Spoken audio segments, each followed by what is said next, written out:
Welcome to another episode of the Camper Report. What's up, guys? This is obviously Benjamin Camperman. Today, I'm joined by Detroit Lions Syndicate. Real quick, I forgot to ask you this backstage, but what do I call you? I come from the South. Is it Mr. This? What's the You name? can just call me Grid. That works too. Okay. Anyways, we're joined by Detroit Lions Syndicate. He has another channel that I came across, Gridiron Blitz, but his main Lions channel is Detroit Lions Syndicate. So kind of, who are you? What's the content like? What type of content do you do? Obviously, it's Lions content. And kind of promote yourself a little bit. How did you become a Lions fan? How did you start? Obviously, how did you start covering them? And just tell us a little bit about yourself. Okay. My name is Derek. People on YouTube can call me Grid. I have been a Lions fan since probably the mid 90s, lived in Wow. Detroit my whole life, came across the great Barry Sanders. And I think a lot of us from that late 70s, early 80s generation are Barry Sanders is our guy. So, of course, we're seeing him do all these things. And I wasn't really into football in the early 90s. It was kind of the mid 90s. So I missed the early part of his career. And then I was there for 99 when he abruptly retired. The Stafford, Calvin Johnson before that. And just for the last 25 years plus now, I've been a Lions fan. And as far as covering them on YouTube, it all started pretty much back in 2018. I made a video where we just lost to the Chicago Bears, and I ranted on it. So it was Thanksgiving Day, 2018, somewhere around there.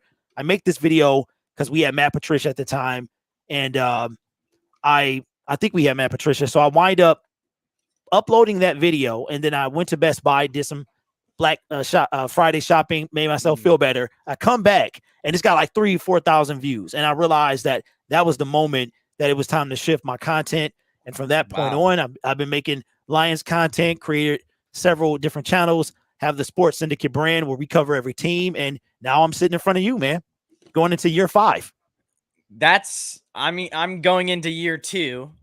Started, which is pretty cool. A lot of times, when I ask people, how did you get into this? A lot of times it's because I was mad at my team and I had to come on there and rant. That's like 90% of the time what the answer is, which I get it. That's actually why I started. So my main mentor, Grant Cohn, he is a really big 49ers content creator. And he basically, I started listening to him the summer after we lost the Super Bowl, I believe.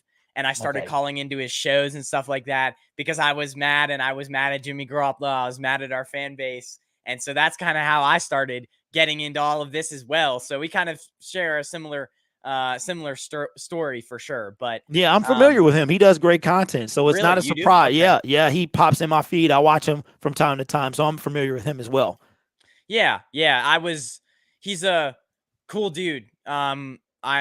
He's definitely one of my inspirations for starting this whole thing. So shout out Grant Cohn. But let's get to the first topic. Let's waste no more time. Actually, let's actually get to a little bit of the comments. We've got a few people in here already. Carcast 49ers talk says, yo, what's up? And then Grandizer, welcome the Gridiron Blitz. Kitty goes meow. I mean, I guess you could say that. I think that's like a Bengals slogan, but you could probably say that for the Lions as well. Yeah, we never say that. So yeah, I was like, yeah, Matt Patricia, aka Lord Voldemort, he who shall not be named. Yeah, that was a dark time. Yeah, that was a dark time. I almost walked away. It came down to whether they fired him along with Bob Quinn. If they wouldn't have fired Bob Quinn with him, then I would have had to take my leave until they decided to. But fortunately for me and my channel, they decided to fire both at the same time, and here I am. So I'm glad they did that. Yeah, and the culture is so much better. Absolutely. Now it's I don't know how much of a play caller Dan Campbell is, but he definitely is a good leader, and that's really the best when you're developing a quarterback. I know that this was one of down the line, like I want to start off actually, because now talking about Dan Campbell, and I wanted to start off with this topic. I know that I saved this for later, but now that we're talking about it, I have a good thought. I think Hendon Hooker, as far as development, Dan Campbell is the perfect person for his development because of just how Dan Campbell, you need a leader when you're developing a quarterback. You need a guy who is going to give you no, I guess you could say, bull crap. I'm not going to, but he's going to be real with you. He's going to keep it 100 with you, but he's also going to lead your team in a right way. And when you're getting into the league, the NFL, you need those mentors. You need those guys who you model your character after. And so I loved how you guys took on Hendon Hooker and are keeping Goff. But my question to you is, what is your guys' plan at QB moving forward? Because it's kind of interesting, you know, how long does Goff stay on this team? Yeah, so now that you have Hooker, how long does Goff stay on this team, and what is your guys' plan moving forward? Do you think okay, yeah. So I might be in the, I would say maybe it's about a 50-50 split, maybe 40-60, could be 65-35. I am a huge Jared Goff believer and supporter. I am not a slappy of Goff, but I believe that Goff can lead us to where we want to be. So what do I think they're going to do? I think that Hendon Hooker is going to be redshirted year one, and I think that Goff obviously is going to be the leader. After this year, if Goff performs nearly at the level that he performed last year, I believe that the Detroit Lions are going to extend him somewhere around the range of 40 to 45 million. He'll probably still be in that mid-tier quarterback range when it comes to the contract. But I think that with Jared Goff, obviously, the thing that bothers me, what people say about him, is he needs a team around him. Like, he has to have play action. He has to have this. And I think you can say that about every quarterback. Jared Goff has his weaknesses and his strengths, but I think that he is perfectly capable of taking us to where we need to be. I mean, he did lead a team to the Super Bowl to go against probably the greatest coach of all time, against the greatest quarterback of all time, and he lost. He scored 3 points. But I believe that Goff, Hendon Hooker, is going to push Goff to be better, and when he's ready, they'll duke it out. But I think Goff is going to be here for quite some time. That's just my personal belief. Well, and as long as the offensive line is strong around Goff, we saw when it wasn't. Yeah. My main problem with Goff is how do you, if the offensive line is ever not at its, I mean, you guys have a top 5 offensive line. If it's not ever at its best, does the feeling or the, how do you put this? Does the outlook on Goff sound or completely change? Because under pressure, I kind of compare him a little bit to Jimmy Garoppolo, although I like Goff more than Jimmy Garoppolo, but under pressure, it's like he starts to crumble a little bit. So my thing is you guys get injuries maybe later on in the year to your offensive line, and now what does Goff look like, and does your perspective change on that? That's just my. That's a really good question. Year one, we saw the frazzled Goff, and I know he led the league in turnovers. Up until this year, I think his lack of interceptions, lack of fumbles, toning that down a lot, cut down. I think he led the league with over 60 since 2019. The offensive line is a strength, and it has to be the case. But I think that I believe that Jared Goff he's at an unfair disadvantage. I think because Stafford, we got to see Stafford for 10 plus years, the gunslinging mentality, the fearlessness from Stafford. Stafford didn't always have the best offensive line, wasn't the best mover, but for some reason, we give Stafford more of a reprieve than Goff. So if Goff was to lose his offensive line, and I believe that he's going to play better this year than he has when he was in LA, even if the line, somebody goes down, because we have quite a bit of depth as well at our offensive line. So I think he's solid. And just like I said earlier, any quarterback, Justin Fields had no offensive line.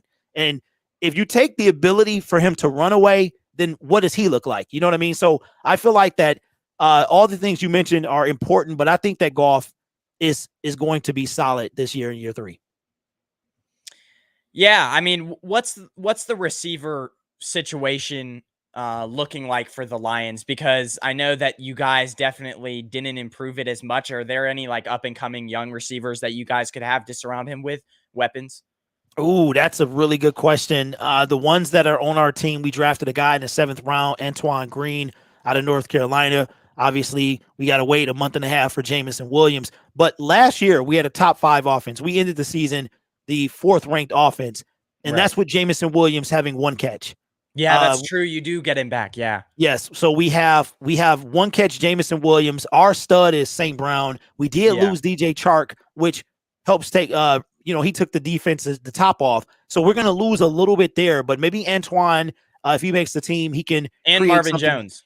And Marvin, I was about to get to him as well. Now he did play with Stafford, so he got to get that rapport with Goff. But Marvin Jones Jr. is solid, and over 30 plus, he's still making catches in Jacksonville that he was making here in Detroit. So I don't think, could we do better? Yes, I would love a DeAndre Hopkins. I would love if we would have added somebody, but I think that we're pretty deep. We also have Khalif Raymond as well, who doesn't get as much love as he should. So we did most of our damage with the same receiver core we have now, just minus a couple. I think DJ Chark is gone. Yeah.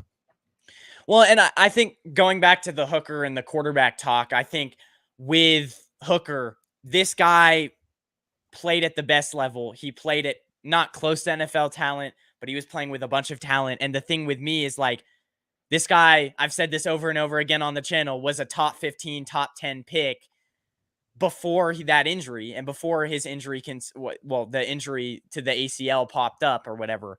And so as far as like arm talent and whatever, I don't classify him, looking back at his film, I don't classify him up there with maybe guys like CJ Stroud or Bryce Young. But as far as mobility and just the ability to kind of keep his eyes downfield, that's the most impressive thing when he gets under pressure. Keeping his eyes downfield and going through his reads is going to be key. Not only that, but this guy, his come up story and how he was having to work for so many things in his life, that's going to prepare him well for the NFL. And he started a few years in college football, so he has that experience and he has that hard working.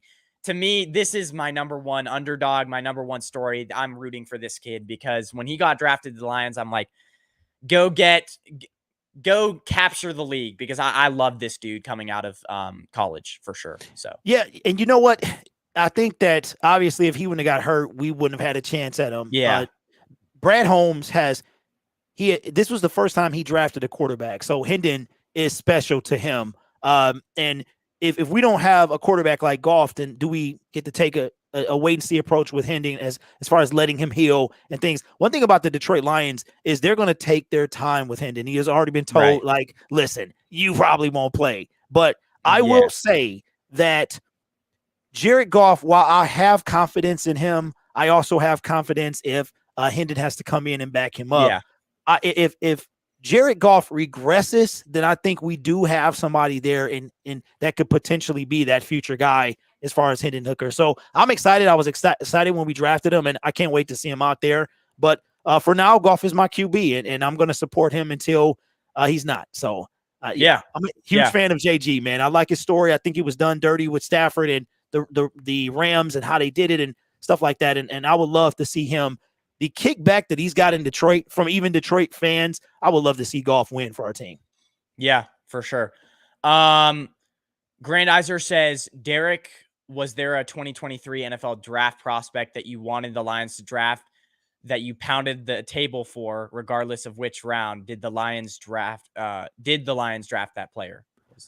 That's a great question. I was really avid on Will Anderson Jr., and I just knew that if he if he failed past like the first 3, that I think Brad Holmes was going to take him. The Lions need, even though we have Hutch, we need a pass rush. A lot of people feel like, we're deep at that line, at the defensive line. We ranked 18th in getting to the quarterback. We had 39 sacks. The Philadelphia Eagles had 70, and look where they wound up. They only lost to Patrick Mahomes because he's Patrick Mahomes. So for me, it was Will Anderson Jr. I will say this, Jahmyr Gibbs, everybody was having a fit. I loved this pick. I was watching him and making videos on him. And I'm like, this kid, because we already knew Swift was kind of really on his way out. And when we took him, the internet exploded. And I was just like, I can't wait to see him. So Will Anderson Jr. was that guy, but we didn't get him. But I was fine with Jameer. Yeah, and so that's kind of a good segue to what the next topic, which duo is better, the 2022 DeAndre Swift and Jamal Williams, or 2023 Jahmyr Gibbs and David Montgomery. You kind of covered that already. I'll say right off the bat, DeAndre Swift had a little injury issues. He dealt with that a little bit, and now you get David Montgomery and Jahmyr Gibbs.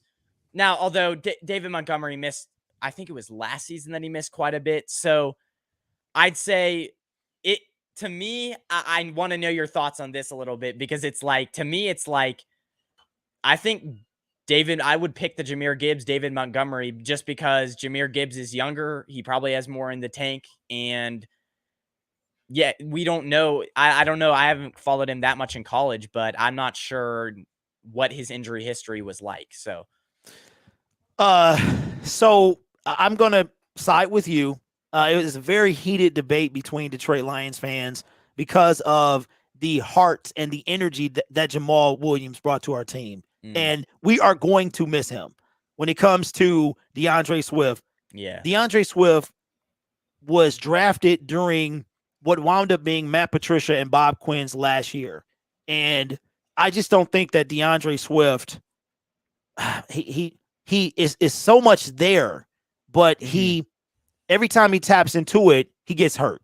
Yeah. Or he doesn't have the heart to do, which is, if you saw Hard Knocks last year, that was a big part. Deuce Staley, our running back coach at the time, was trying to get him to tap in to that heart, playing with maybe a few injuries. So I'm going to side with, I'll miss Jamal, but I think that the Gibbs-Montgomery duo is going to be much, much better, because Gibbs, I don't think he has a huge injury history as well. And Swift was great at catching out of the backfield, but Jahmyr Gibbs is on a whole nother level. I think a lot of times that Swift might have gone to the house, I think Jahmyr is going to take that thing all the way, which we don't have a ton of explosive plays from the running back, and I think we're going to get a ton now.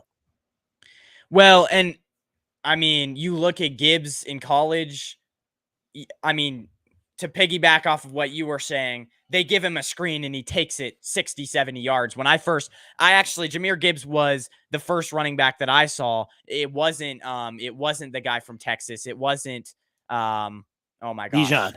Yeah, it wasn't Bijan, but it was Jahmyr Gibbs. And I was like, man, this guy is really good. But then I was like, he's going to go early second round because no running back. And then you guys shocked the world. And here's my thing with kind of how he got drafted that high. I believe that, and it's the same thing with the Campbell thing too. It's like, I think that we'll probably get later into the show about this, but I think that there was probably teams in the first round willing to take them there as well. And that's why the Lions really like those guys. And we're like, we need to take them now because there's a team at 15 wanting to take that running back. So as far as that goes, though, I completely agree with you on the DeAndre Swift, kind of that whole debate. That's an interesting thing that could go on forever. But yeah, we'll see. It's interesting. It's an interesting. I think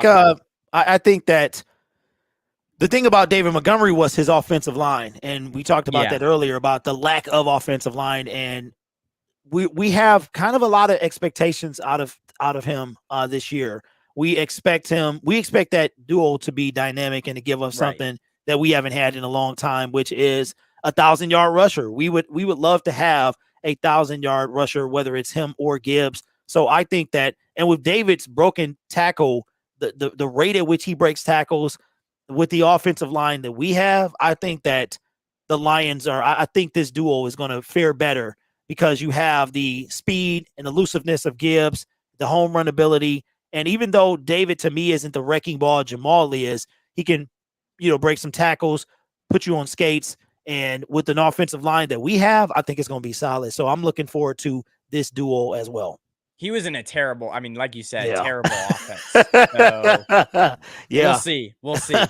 Grandizer says Amon-Ra St. Brown, the sun god, aka the sun god. Yeah. Grandizer says Swift never lived up to his draft status. He was good, however, he just never seemed to fit with what the Lions asked him to do.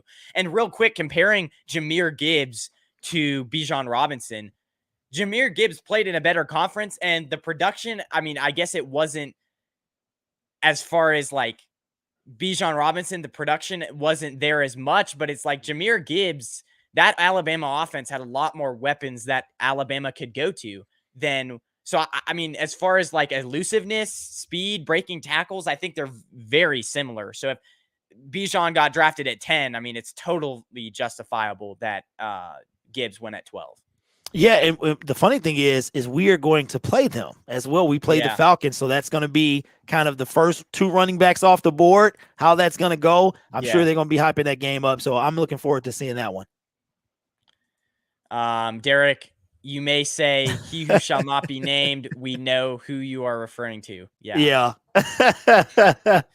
Growl loud at the top of your lungs. Try it. You might like it, just like hitting the like button. Yeah, guys. Go share this, like this video. Definitely keeps the YouTube algorithm on my show up. So yeah, go do that and go check out his show. You can find him Detroit Lions Syndicate. So go do that as Appreciate well. It. Link in the description. So let's get on to the next topic though. Sam LaPorta or Jack Campbell. Who is the better rookie season?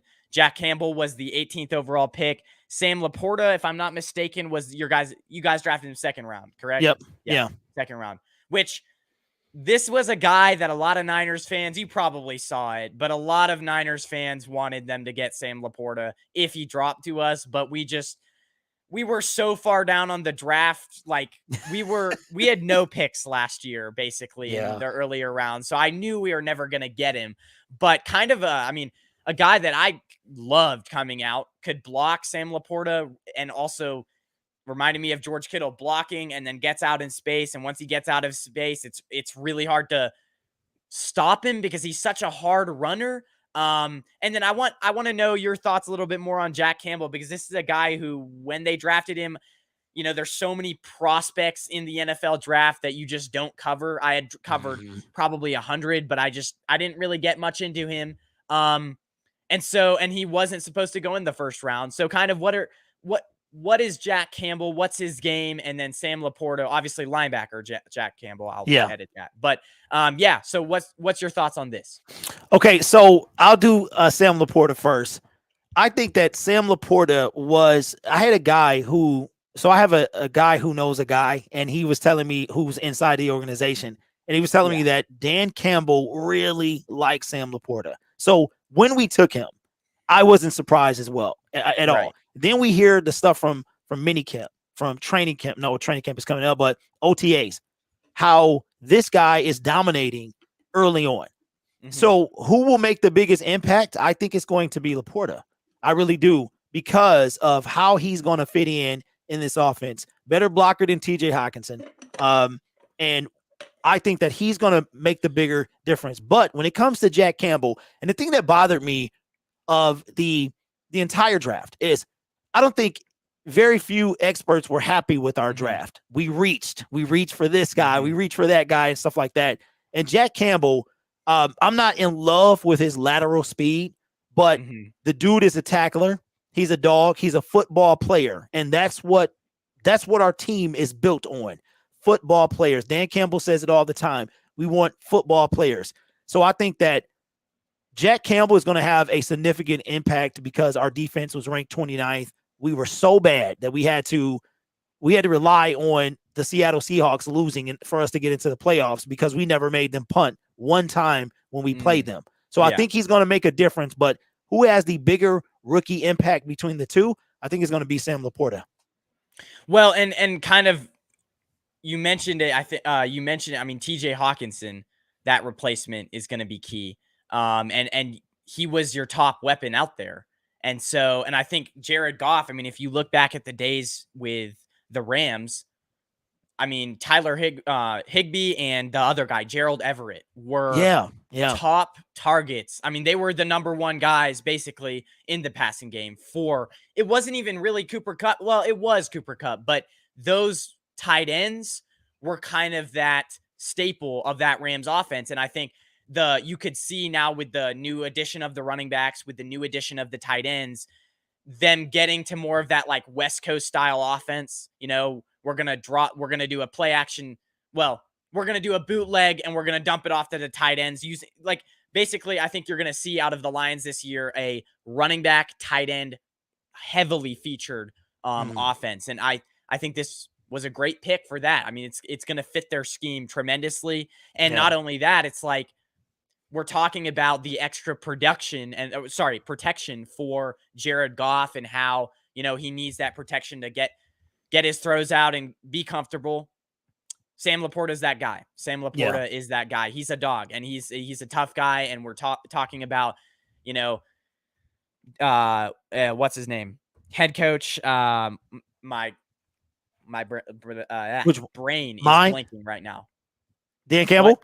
Yeah, Dan Campbell. Okay. Why did I forget that? Dan Campbell. The head. My bad. Dan Campbell likes those dogs. He likes the guys who can play physical, and LaPorta is that guy. So, yeah. Yeah, you didn't mention somebody either. Another reason Sam LaPorta is going to have such a good season. St. Brown is that he's Jared Goff's guy. And this is without Jameson Williams. This is we're not even talking about Josh Reynolds, who I forgot to mention earlier, and all of that stuff. So we like I said, we wind up after we traded TJ Hutchinson, we still had a top 5 offense. We were the only top 10 offense who did not make the playoffs in 2022. Right. All the other top 10 teams made it. Our defense, and that's why I think that Jack Campbell is going to make a significant impact, because we overhauled the secondary and our linebacker position was probably the second weakest. And we did something about that. So I'm excited to see, but bigger impact, I think, is going to be LaPorta. Yeah, for sure. And again, you guys should have made that playoffs. You should have made that playoffs. You're probably hating and honestly, as far as matchup goes, I was a little bit more afraid to face the Lions. Well, I'm telling you, I was terrified of facing y'all. You have the defense that I want. Like, you have Nick Bosa, and I'm telling you what, I made a video that if y'all didn't pay him, that the Lions need to throw the bag at this guy. This dude is an absolute. You're talking about a defensive end that checks all the boxes. This is the guy. And in 2019, I remember I'm like, and he's a big part of you guys going from number 2 to the Super Bowl. Like that Nick Bosa is that dude, man. He is. I mean, the professional. His legs are like tree trunks. The professionalism. He works. He's a hard worker. I think with the contract extension, I think we're just going to basically not hand him a blank check, but we're going to say we're going to give you whatever you want, top dollar money, which I like. I mean, you have to do it, but it's like now, because if y'all don't, somebody else will. And the thing is like, now it's like, I don't like the teams that we now have. Javon Hargrave, Nick Bosa, we have George Kittle, Trent Williams, Fred Warner, and Deebo Samuel all getting paid top level market money. And it's like, there comes a point when you have too many of those like top level. I mean, you have a lot of talent, but you have too many of the. But that's why y'all are where you are, though. Y'all all in right now. It's like the Eagles and y'all. That what I'm saying? Like y'all had to, but that's how you do it. You got to build a team, and if they're good players, you got to keep them on the team. You have to keep them there, man. But I tell you what, if you don't pay them, I would. If Brad Holmes do anything it take to get. The Lions fans don't like me to talk about this, but I would love to have him on my team. I love me some edge rushers, man. I really do. Beside Hutchinson. Ooh, that would be scary. That would be scary. We'll get to Hutchinson, though. Let's get to a little bit of the comments. Platform 246. If you're still in here, you might not be. I don't know. But if you hear this, go subscribe to his channel, Platform 246. A great channel there, Niners content creator. And then let's see here. Dan Campbell is a former NFL tight end. Yeah, for the Lions. I don't know why I forgot his name. He is like one of the most I know him so well, but it's just sometimes I don't know how I blinked that. But he should know tight ends. Yeah, I agree. Welcome to Detroit, Dan Campbell. One pride. Biting kneecaps, cue the growling sound. I should have made that. By the way, guys, the new intro is coming. I'm working on it, but I should have made a sound like that, because now that I have StreamYard, the premium version, I probably can do that. So ask Derek about Ben Johnson, the master behind the Lions offense. Yeah, so who is Ben Johnson? I don't know. Okay, so Ben Johnson was a tight end coach in 2021, and before that, we had Anthony Lynn as our offensive coordinator. Then he winds up getting demoted during the year, and Dan Campbell and Ben Johnson were kind of taking over play calling. So during the offseason of 2022, Ben Johnson was promoted to offensive coordinator. And after 1 year of being offensive coordinator, this guy had head coaching job interviews, because our team, I don't think, ever got out the top 10. We were the number one offense until we laid an egg in New England. Then we went on our bye week. Then we came out and scored 6 against Dallas. But Ben Johnson is great with scheming up plays for getting St. Brown open, and what he's going to be able to do with Jahmyr Gibbs, LaPorta, and the eventual return of Jamison Williams is going to be something special. So he is our offensive coordinator. Yeah, and before we move on, one thing that I haven't thought of is, the big knock on LaPorta is maybe one-on-one wise, like beating defenders, like as a receiver, beating defenders one-on-one. The how do you say this? The route running maybe like moves the elusiveness to get a defender off of you. Is now that you have St. Brown and all those weapons, it's going to be a lot easier for him to do that, because he's going to be in open space a lot more. So that was kind of a thought that I just now had. Yeah, he would not have a problem, because TJ Hawkinson wasn't the best, but he always found a way to snag the ball. Like, he was a great asset for us. I'm glad I wasn't happy with the trade at first, and then because it was to Minnesota, I'm like, what are we doing here? But it all worked out. The Lions offense pretty much stayed the same and even got better without him, because we got other people involved as well. So I think, LaPorta going to be, even though he's not the greatest at that particular thing, he'll be just fine, man. When he gets schemed up, we like to run this play where the tight end kind of blocks for a little bit, comes out of off the line, and is usually wide open. I noticed that a lot of NFL teams start running it after we ran it. So I think Ben Johnson is going to scheme up some stuff for this offense, man. And hopefully we can be up there with the Chiefs and Bills again and Eagles in this year. Yeah, for sure. Well, we were talking about Aidan Hutchinson a few minutes ago. 9.5 sacks last year. What's your projections for him in year 2? I'm a big Michigan fan, obviously because of Jim Harbaugh. I got to see him in college. This is a man who redshirted his freshman year, I believe, started to really break out around his junior year. The year in COVID, he was good as well, but he did deal with injuries in his junior year. I think he broke his leg or something. I can't remember exactly what it was, but a guy who has the power, has the length, and just a constant motor going forward. I love this kid coming out of college. What are your projections for him in year 2? Obviously had a pretty good year 1. And to give you kind of a reference, Nick Bosa, best defense in the league, had 9 sacks his rookie year. So that was with a lot more defensive line help than Aidan Hutchinson ever had. So yeah, Hutch is the guy. Like, obviously, I'm real big on edge rushers, so it was obviously we didn't have a shot at Nick Bosa. I forgot where we were picking that year, 2019. So and then 2020 comes.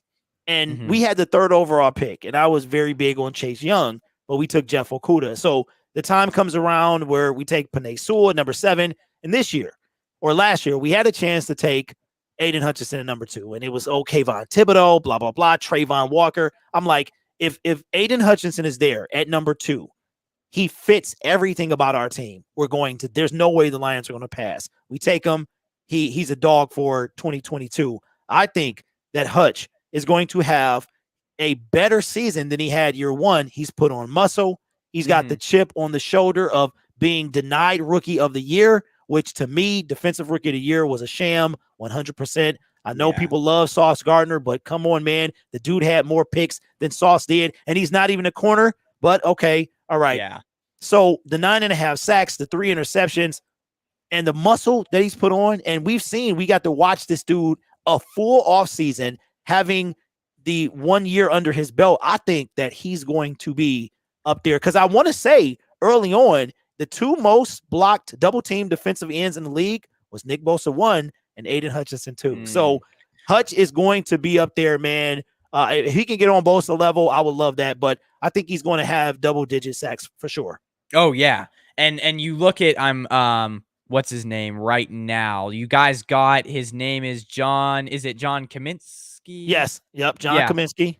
Yeah. Had 4 sacks last year. And 30 total. Well, let's see, 5 tackles for loss. That's not bad. So he's not, I mean, to add a little bit of pressure off of Aidan Hutchinson, that's for sure. I mean, something to look at, I guess. And yeah, the defense, you guys kind of, from what I saw, you guys kind of prioritize going after cornerbacks more than defensive line this year, which I think was a good thing. And that's where I think cornerback wise in a passing league, I think it's more important. Although you saw what we saw in the Super Bowl, it's like, it doesn't matter if you have amazing cornerbacks, they're still going to be holding calls. So and they were going against Patrick Mahomes too. So, that's kind of a tough task, but our secondary was the worst of any part of our team. Right. And I agree with you. I've always been huge on defensive line because the defensive line can make an average secondary look better than what they are. Because I'm gonna tell you something. I'm not a huge Darius Slay fan. I don't think he's that good. I really don't. But he's always benefited from a stellar defensive line. His time in Detroit, we had Ndamukong Suh, Nick Farley, we had all those guys. His time, who do they have now? Jalen Carter. So he's going to eat more this year.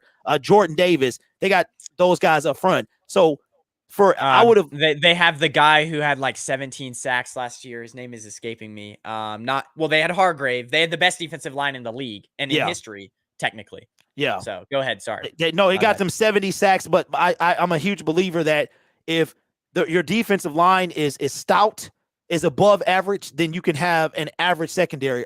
Our secondary was hideous. It was terrible. So I'm glad he prioritized that. I would like to see just one more. We didn't really do anything for defensive tackle, and we didn't do anything for edge. So I would love to see. I would love if we went and got Ngakwe, maybe. Yannick. That's who. Yeah. Thank you. So I had Yannick and Ngakwe. I would love the thing about Melvin Yannick Ingram. Is his name Melvin Ingram? Yeah, it's Melvin Ingram. Yeah, he fits more with he's 34. He's kind of in the price range of what we would do. I know Yannick wants a multi-year deal, and I hope you guys don't pick him up. But I would love Yannick to come to Detroit, give him a 2-year deal, 3-year deal, something like that. The dude had 10.5 sacks. So he could help Hutch. And we also have James Houston as well, who was a rookie last year and wound up with 8 sacks, not playing until Thanksgiving. So we could use some help for sure, but our secondary by far was the weakest of the team. Yeah, and you could see them picking up somebody around training camp. I think, close to week 1 maybe, and even because training camp opens up a lot of people's eyes. You start to have the players really working for it, players going 100%, not 100%, but players trying harder than you have in mini camp. And so you're going to see your weaknesses a lot more in training camp. And that's where I think, DeAndre Hopkins is probably going to get picked up around there. And Yannick Ngakwe, that's actually, now that I think about it, a very good fit for you guys as well. But I know that this was our last topic, but I did want to kind of get to it. Actually, let's get to the comments a little bit first. That Lions versus the Seahawks, the Lions versus the Seahawks game last year was fun to watch. That Lions offense showed they can score fast. The defense let the Lions down in that game. Yeah, that's where it's like, the way you guys retooled that secondary this year is going to come in so key. So key. Yeah, that game was tough because we didn't make them punt one time, and it was like, and they really watched what we had been doing the first 3 weeks, because I remember the Seattle running back, I think it was Rashard Penny at the time, said that he had been watching tape, so it was a call that they kind of predicted we were going to do, and they exploited it and got a big touchdown, and that wound up being the one that won them the game. So that was tough, and then it came back to we had to rely on the Rams, and we couldn't get any help from them, but we know what happened there, and here we are this year. So yeah, I got lofty expectations here, but that game was tough for sure. Yeah. Let's see. We'll get into if Pascal can play to his draft hype. The Lions pass rush should be really good. We'll get to kind of a little bit more of the draft in a minute. Kirby Joseph was the huge right spot on the Lions secondary, a stud. Do you guys still have him, right? Yeah, I forgot. Yeah. I don't know how we have Kirby Joseph was a rookie 3rd rounder last year, and he didn't start. That's the crazy thing. Tracy Walker went down. Kirby Joseph comes in, has 4 picks, 3 of them on Aaron Rodgers, and his last pass is Kirby Joseph's interception. So the kid was they kind of knew he was going to be a stud, and they were happy to get him in the 3rd round. So Kirby is going to anchor this defense for a long time. Yeah. Well, what's the ceiling and floor of this year's? We probably have talked about it, so we don't have to spend much time on it. Ceiling and floor. Obviously, you guys picked up Gardner Johnson, my guy, Emmanuel Moseley. Let me just tell you something. I mean, I liked Emmanuel Moseley a lot. I mean, he is an above average number 1 starting corner in this league. I really do think when he was healthy last year, those first few weeks, he was tearing it up. Yeah. He is I would say a top 15, 20 cornerback.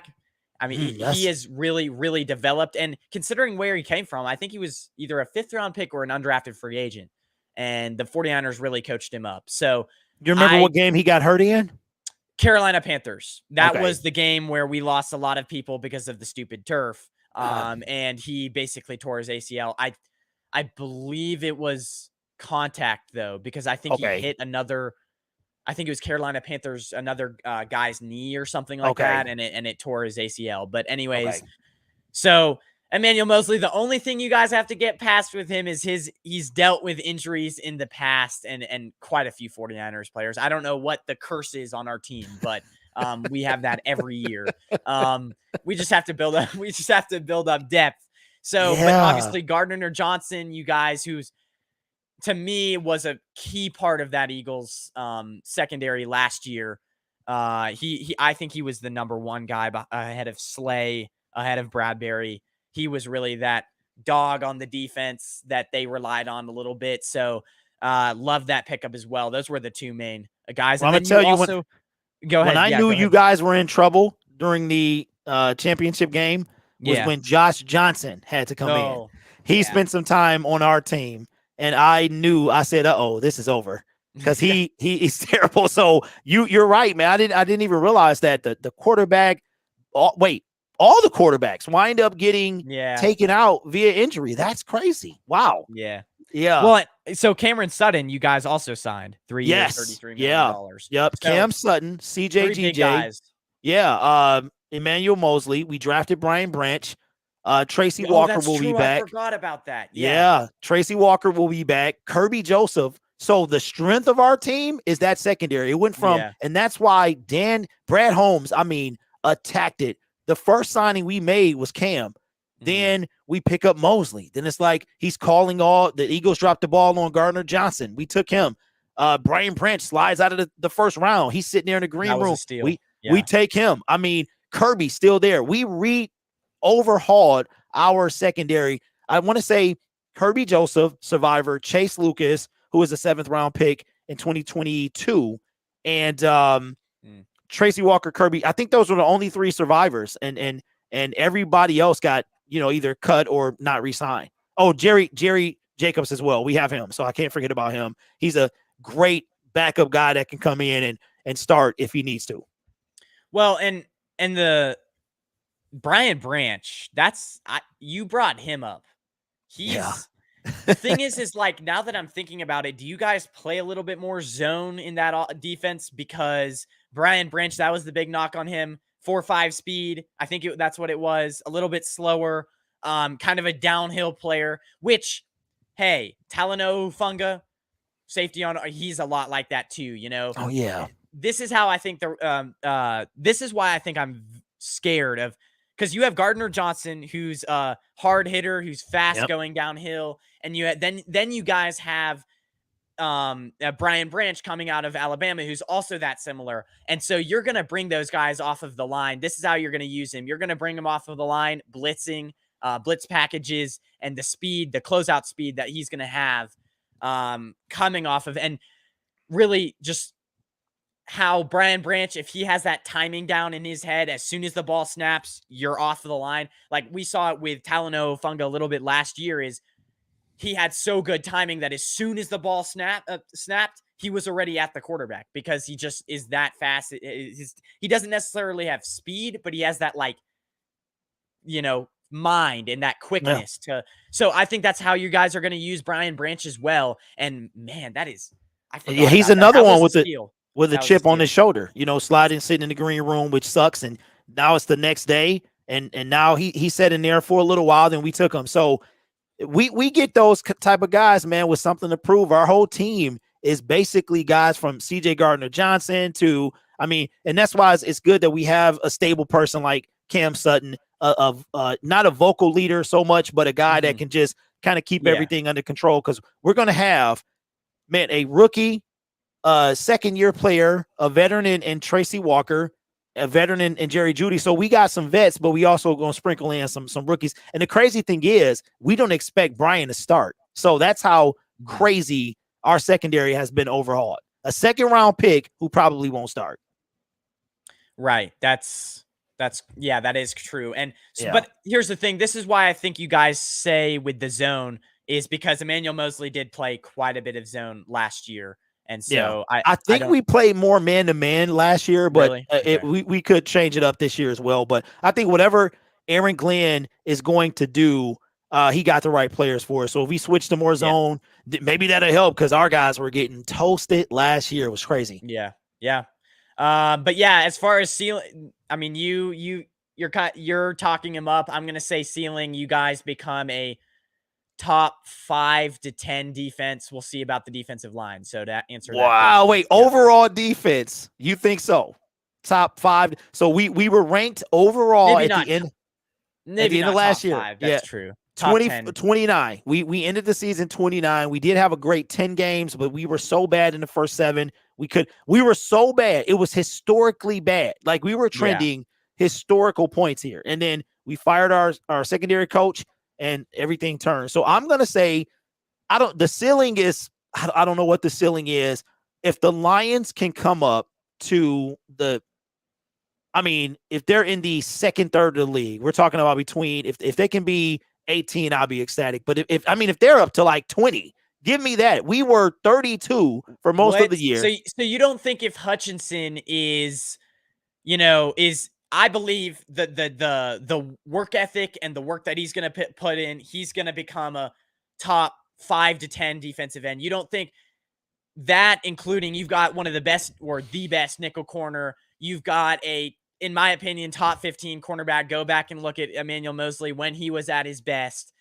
And then you've got that secondary is going to be really, really I good. think I don't want to. Top 10, I don't know if it's out of their reach. I would love that, because the last time we had a top 5 defense. Maybe not that. That was generous. We went to, but no, we went to we lost in 2014 to the Dallas Cowboys. But I remember our team, we were 11-5 that year. So I guess I'm trying to temper my expectations, because I just be better. I need them to be better. I need them to get to the quarterback more. I need them to bat down more. I just need them to be better, because if you think about it, if we make Seattle punt once, if we just one more thing, then we're in the playoffs in a year that nobody expected us to be there. So if we move up just a little, I'll be happy. But you are right, though. We could make a huge jump, especially if we sign somebody like a Yannick, or get somebody to clog up the middle. So yeah, I mean, I would love that, but I'm just trying to temper my expectations. That's all. There are a lot of defenses that were above you guys that have I mean, the Bengals, for example, that defense is definitely going to be worse this next year. You look I at know the they lost a Falcons. couple. Yeah. You look at the Falcons, they got better, but like they were above you guys, and I mean, they have questions on their defensive line as well. Yeah. And then I mean, you really have the top defenses that I mean, Niners, Eagles, Cowboys, but even like the Chiefs, it's like their defense is good, but Yeah. it's not not great. great. So Yeah. with the super and the secondary is a problem. So with this, I mean, you don't have to have But a top 10 they got defense Patrick to win a Mahomes. Super Like Bowl. that's Yeah, everything boils exactly. down to him and Patrick, Kelsey. Like, you know what I mean? yeah. Kelsey and him. I mean, they have Pacheco, who was what, a 7th round pick or something crazy like that. So Yeah. you're right though. I think that's one area that I'm trying to temper my expectations. I do believe you though, but it's just like if I get myself hype and then we come out and we let the Eagles score 38 on us. I mean, but then we put 35 on them and they wind up in the Super Bowl. So I think Jared Goff was sacked 2nd fewest in the league, something like that. So we have the potential, I think, with the defense, because I'm real big on it. I'm real big on getting to the quarterback, and y'all, like I said, y'all defense is scary. Like and that's what scared me if we would have played y'all in Levi. It's every Warner's flying around, people just flying around, and even though Penei Sewell is solid, I think he did a pretty solid job his rookie year against Nick Bosa. I think Nick gave him a lot of praise. He did. But he can have bad games too, because Matthew Judon was killing him. So, yeah, man, I want what y'all have. I want that scary defense where you just like, I don't want to play these guys. Well, we've invested a heck of a ton of money into it. We restructured Eric Armstead's, which I think it's now like $10 million a year, but we have Hargrave 20 million or over 20 million. And then we have Nick Bosa, soon to be very rich man. So yeah, I heard something about maybe the 30, riches. 27, 30 million. Yeah. Well, 20, I would say 27, because the Bosa, the other Joey Bosa. No, Joey Bosa. His is 27 million. So I'd say he gets. You didn't know that, Joey Bosa? I didn't know that. Because he's older. So I thought, I can look it up, but I'm pretty sure the Joey Bosa contract is 27 now million. Currently. Wow, because he's not what he used to be, but I mean he's solid. Yeah, 27. So he signed Holy in 2020. He signed a 5-year, $27 million per. Yeah, so I'd say he gets upwards of that. Wow. Yeah, his brother gonna be like, go get more than me. which wasn't a good investment at all, because he has been. Yeah. Anyways, obviously we're nearing an hour, so I'm going to try to wrap this up. Let's get to a little bit of the comments. By the way, thank you so much for your time. The knowledge you have. And this is why I'm doing this, to kind of just get more knowledgeable, a deeper look into what these guys do. And I like your analysis on the Campbell linebacker Campbell, because I did not know a ton about that guy. And so now kind of getting me educated on him was definitely cool for sure. But let's see, where did I leave off? I apologize if I don't get all of your guys' comments. There's a lot here. Is this 2023 upcoming season give you the most hope that you have had as a Lions fan? If not, which season do you have the most hope for? Okay, that is a great question. You've been asking some great questions all day. Yeah, thank you, Grandizer. Thank you.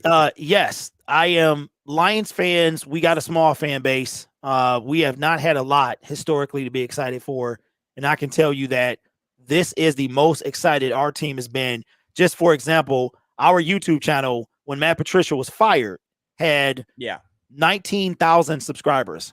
This year, over the offseason, it hit 100,000. So in the 2.5 years since he got fired, we've grown 81,000 subscribers, because you can feel, and we always do that, where it's like the term Kool-Aid is something that we drink, because no matter what you say, we're winning the Super Bowl. Like, this is our year, right? So that's where it comes from. This year, though, it seems like that there is some substance behind the Kool-Aid and the hope. We always hope. I think every fan base does. This is our year, but the Lions usually underperform. So this is the year. And I think not only this year, but because I personally believe that the Detroit Lions, I'm 44 this year, I think they'll win a Super Bowl by the time I'm 50. I think that we're about to go on a run of because of how Brad and the owner Martha Sheila Ford has helped build this team. She's put the right people in place, got out the way, and let them do their job. So I think that this is the most excited that all Lions fans have been because of what we've been through. So I agree, and I'm excited for not this year, but just this year and the years to come. Yeah, that's a good point. A lot of teams that make the Super Bowl, I mean, unless you're the Chiefs, are like breakout teams that nobody Yeah. have. I mean, Nobody, y'all Niners came. the Niners Yeah. 2019 year was out of nowhere. And I refer to y'all a lot, man, because y'all had that second pick, and this guy, and y'all just wound up from second pick to Super Bowl. Like, you know what I mean? So I'm like, I really look at y'all and what y'all built over there, and like, if we could just do that, you know what I'm saying? So yeah, for sure. We had dark times. I mean, the 2-14 year was absolutely terrible. That was the worst. With Chip Kelly, I never want to see that man's face again. And by the way, UCLA is moving to the Big Ten in 2024. I don't know if you cover much college football, but to get on a quick tangent here, Chip Kelly is the head coach of UCLA and Jim Harbaugh is the head coach of Michigan. They will be facing each other very shortly. I cannot wait for Michigan to wipe the floor with UCLA. I hate that coach. My bad. I'm sure he's a nice guy, but what he did to our fan base and what he did to the Eagles and the 49ers just. What year was that he was over there? It was 2016. Wow. Okay. Yeah. Okay, that's after Harbaugh left, right? Okay. Yeah, it was after Harbaugh and Tom Sula. Yeah, because we were 5-0 and y'all were 5-0 back in, I want to say it was 20. That was during the Jim Schwartz, so it might have been 2013, somewhere around there. Yeah, and somebody had to lose. That was the little handshake gate thing between Harbaugh and So yeah, man, I feel like that about Matt Patricia. He is an abomination. He just destroyed our team. So yeah, I understand. Those were sad days. Yeah. Okay, so he says, let's see here. Bobby Ross. Yeesh. When the Lions hired Bobby Ross, I expected huge expectations. No, I felt like that for Steve Mariucci because of what he did in San Francisco, and he wind up getting fired mid-year. It was Matt Patricia, and he was the only coach before Matt Patricia to get fired mid-year. So yeah, that was tough. Brian Branch and Hendon Hooker are prospects that could have went in the low first round. They were steals in the Lions draft. Yeah, I mean, I think Hendon Hooker more than Brian Branch. This guy legit could be a Lamar Jackson / what does he remind me of? He reminds me of like a Jalen Hurts, Lamar Jackson hybrid. That's kind of what and Justin Fields, kind of like those three quarterbacks combined. That's what he reminds me of. But yeah. Let's see. How much of the Detroit Lions Honolulu Blue Kool-Aid are you drinking this year? A shot, a mug, or a keg? I am drinking. I went and bought the whole store. The whole store. Okay. I'm drinking it all, man. I want it all. Man. Happy 4th of July, Ben and Derek. Yeah. What are you doing for 4th of July? Before we get out of here. I am actually, I didn't disassemble my setup because I was supposed to get on with you. So I'm going to be rearranging my studio setup. Okay. And that's what I'll be doing along with working and, just enjoying this time, this calm before the storm of the season. So that's what I'll be doing. Nice. Well, guys, this has been a absolutely amazing, phenomenal stream. I can't thank you enough for taking a chance on me, kind of saying, sure, I did not expect you to respond, because a lot of times when you get up to those like bigger content creators, they do not respond a lot of times unless you have like a personal relationship where you've known them for quite a while and you've been in their stream. So that's terrible, man. That's terrible. I mean, it was my pleasure, man. I think, like I said, I didn't know you was as young as you are, and I think you got a bright future in this. You're great at this. You just got to stay at it, stay committed, have a plan, and you can be up there with Brett, man. So I appreciate you, and also your professionalism too, because it was quick back and forth. You stayed on top of it, so I was like, this guy got a bright future, man. So yeah, it was my pleasure, man. Thank you. Yeah. So yeah, well, guys, I'll be possibly on tomorrow on 49K, the 49K podcast. That's with a 49ers content creator. Check her out, Steph Sanchez, 49ers content creator. So I'll probably be a guest on there. And then I'm going to North Carolina this week, so I probably won't be doing many shows, guys. So I'll probably be splitting up the different videos that I've made the last few days, or live streams that I've done the last few days. I'll be splitting up this show and a few other live streams that I've been doing. So have a good rest of your evening, everyone. Ben, can I plug something real quick, please? Yeah, no problem, no problem. So this guy, I would love to have him part of the team, but he's just a little bit too young. So if there's any 49ers, promote your show. If there's any 49ers content creators who want to take a look at what we're building with Syndicate Sports, it's kind of like it's kind of like chat and Locked On, except we're not credential and we're not employees. We are fans of the team, and that's what I want to promote. We have about 7 channels, and this guy would be perfect. But if there's any content creators who would be interested in covering the 49ers or any other team, please check out my description, the About page, and fill out the form, and I would love to talk to you. But Ben, you would be my first choice, man. But thank you. We gotta wait a little while longer. But yeah, I think you're going to be great at this, man. Thank you for letting me do that. Yeah, thank you. Well, and I know quite a few people that are. I can give you a few guys. Just send them my way, and if they want it, then they'll contact me. And guys, his Twitter and his YouTube are in the description, so go check that out. That's the show, guys. Have a good rest of your evening. We'll see you guys hopefully sometime this week. Go Lions. Go Nine. Yeah, go Nine. I always do that. Real quick before we end it, Making True Money, Panthers fan here. So thank you. That's new to this. He's new to the stream. So thank you for coming on. Yeah, this guy's gonna be good.